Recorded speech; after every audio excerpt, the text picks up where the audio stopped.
Untuk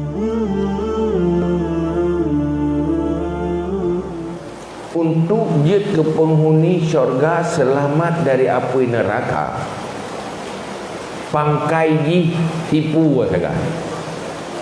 Tipu saja. Kalbun salim,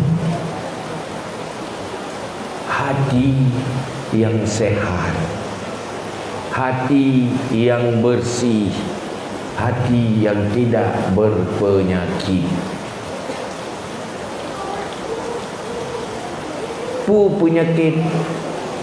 Penyakitnya adalah dosa-dosa. Dosanya yang merusak hati manusia.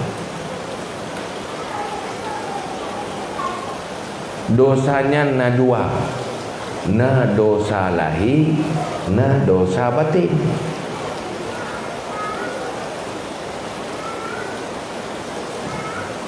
Yang haram-haram, maksiat zahir yang gelarang, itu dosa zahir.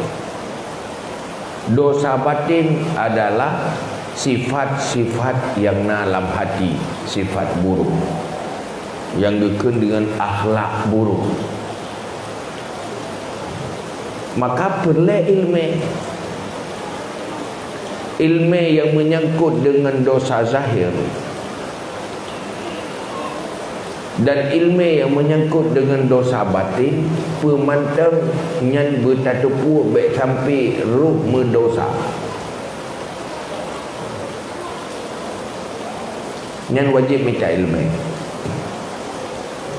Tanya nasifat dengki, nyan payah benar ilmu bertatupu bahawa ji haram dan pakiban dengkian, pakiban dapur ubat dengkian, yang benar ilmu.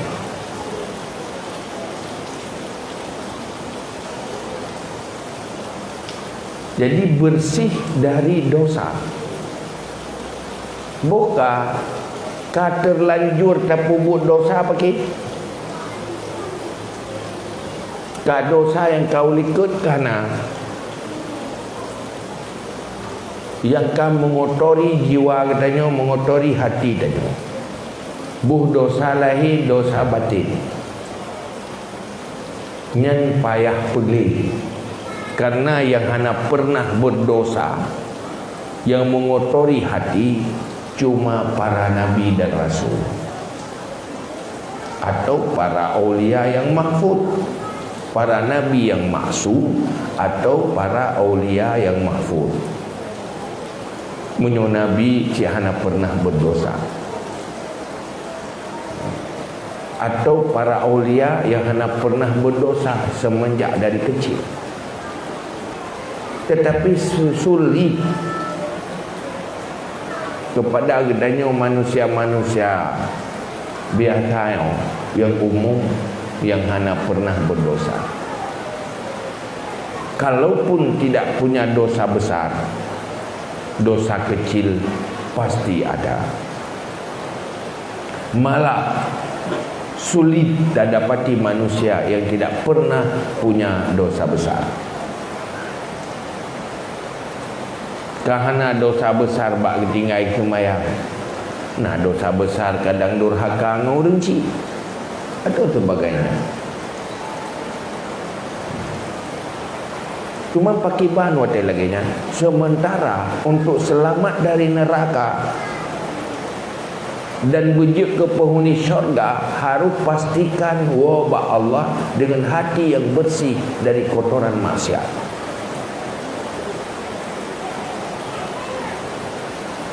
Maka langkah tidak ada cara lain kecuali harus benar-benar sukses dalam bertaubat. Mana cara lain?